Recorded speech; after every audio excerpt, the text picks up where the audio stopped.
Hey there everybody, welcome back to my book chat channel. So today I'm doing another book review. I'm doing sort of a dual book review as I recently just did two books for Jenny Jackal, and I'm hoping I'm saying your last name appropriately. These books are interconnected. One is the main story, and the other one is a bit of a companion book to the main story. So I will be doing a review on both of them here. So let's quickly jump into that.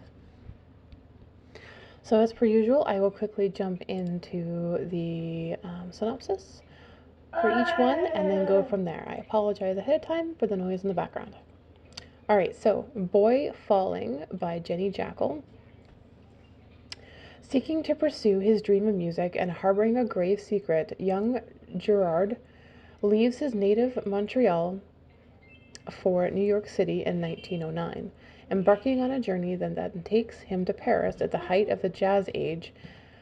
There, years later, Jer becomes haunted by strange dreams of a boy falling through space as his story entwines with the family he has left behind, his half-sister Jeanette and her two children struggling to make their way in New York after the economic crash of 1929. So that is the brief yet very to-the-point synopsis for Boy Falling, and then, like I said, we'll jump into my thoughts on that, and then we will go on to the second part, which is the companion to the story. So, again, this is just a joint book review of the two stories, and just a quick special thank you. A special thank you going out to the author who reached out and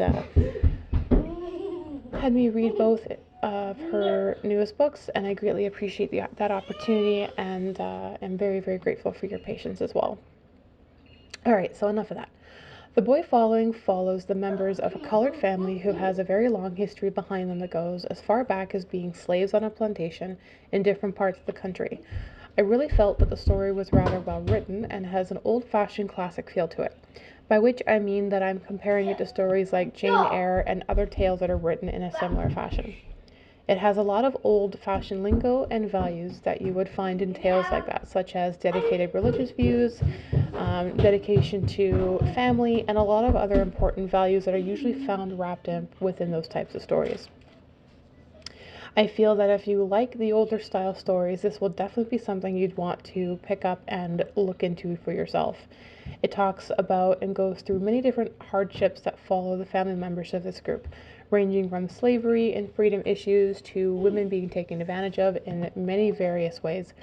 The various struggles that the people of color end up having to face on a regular basis, as well as other issues like sexuality, being true to oneself, and trying to fit into society that really frowned upon anything outside of quote unquote normal or that wasn't, godly.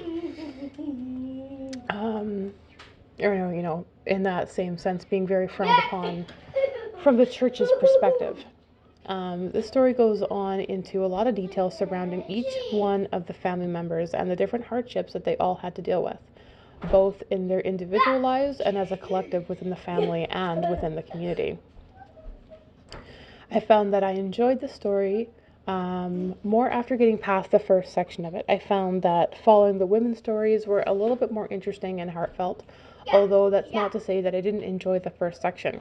I just found myself connecting more with the later characters than the beginning ones. If I were to say anything negative about the book, it would be that I found that I found the occasional spelling mistake. Other than that, it was just a little bit on the slow side.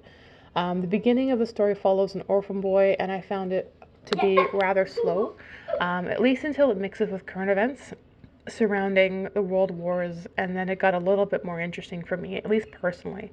Doesn't really matter what the story is. As soon as you start mixing it with the different world wars and things like that, then I find it just a little bit more interesting.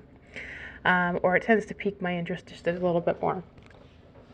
I felt that while the book was written really well, as previously mentioned, I felt that there wasn't any real emotional connection with the characters and the story itself, which for me is surprising to say because I can usually find something to connect with and draw from.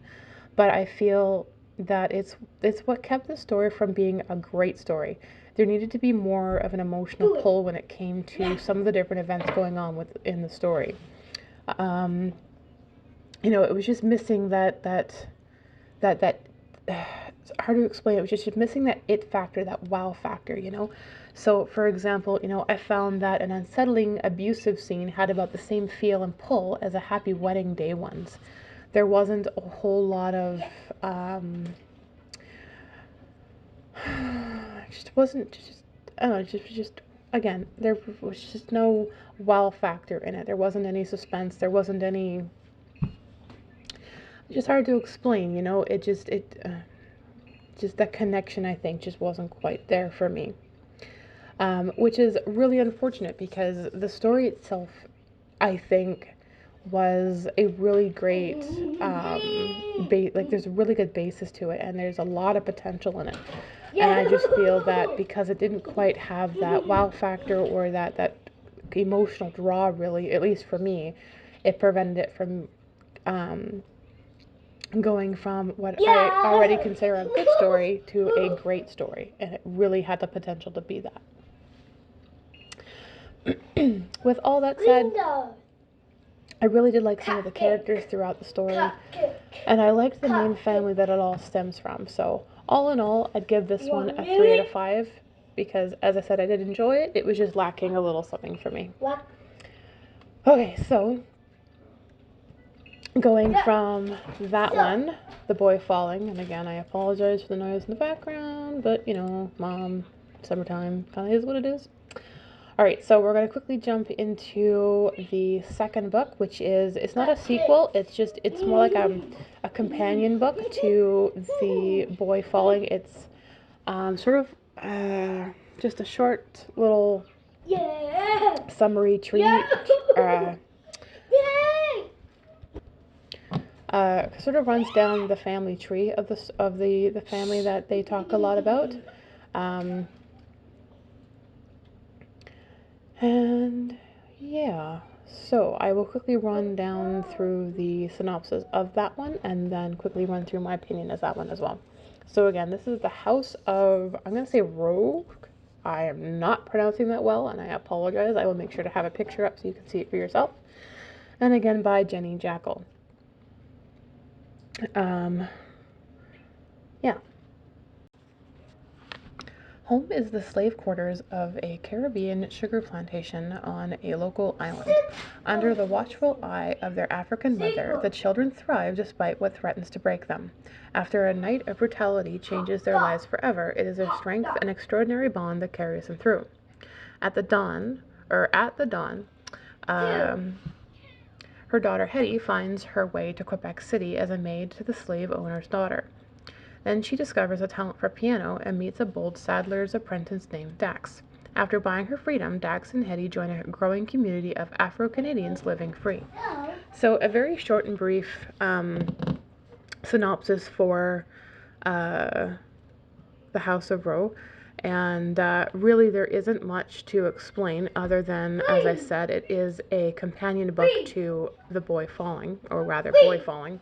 And it's, as I said, it's a story that basically has a bunch of short stories that explains the different characters within the family tree. And it is really rather interesting. So upwards and onwards. For those of you that might be interested in reading this, I'd actually recommend that you start with the main story, Boy Falling, and then go back and read this companion book. This is, again, it runs through the family tree and history of the family, and then gently connects it into the main character from The Boy Falling.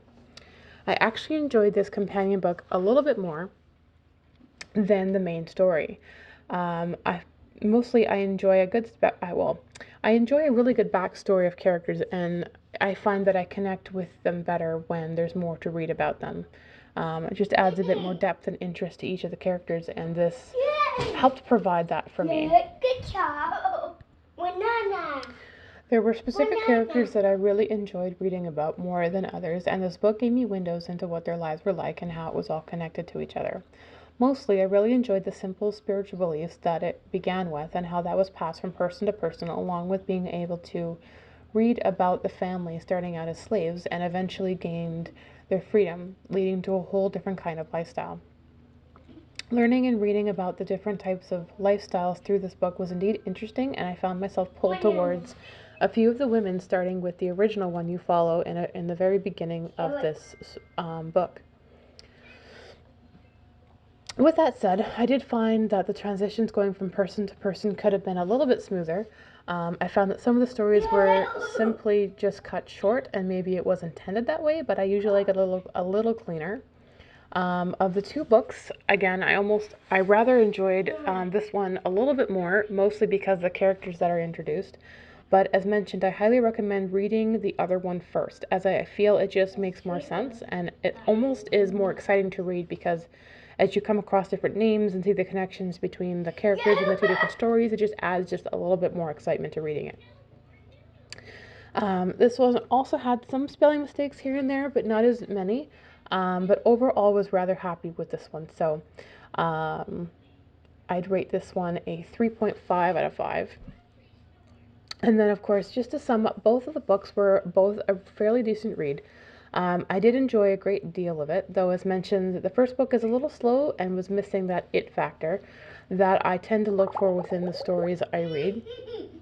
However, with that said, if you enjoy a slower paced read and enjoy the older style, this is definitely something for you. And in fact, there are a few people I would probably recommend this to.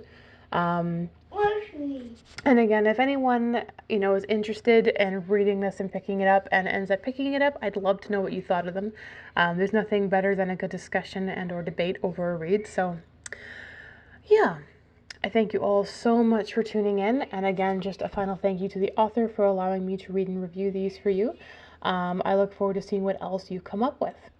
So I thank you all so much for tuning in to this book review. I know it's been a little while since I've posted one, but I should have a few more coming out here fairly soon. And yeah, I hope you all have a wonderful Wednesday. Happy reading.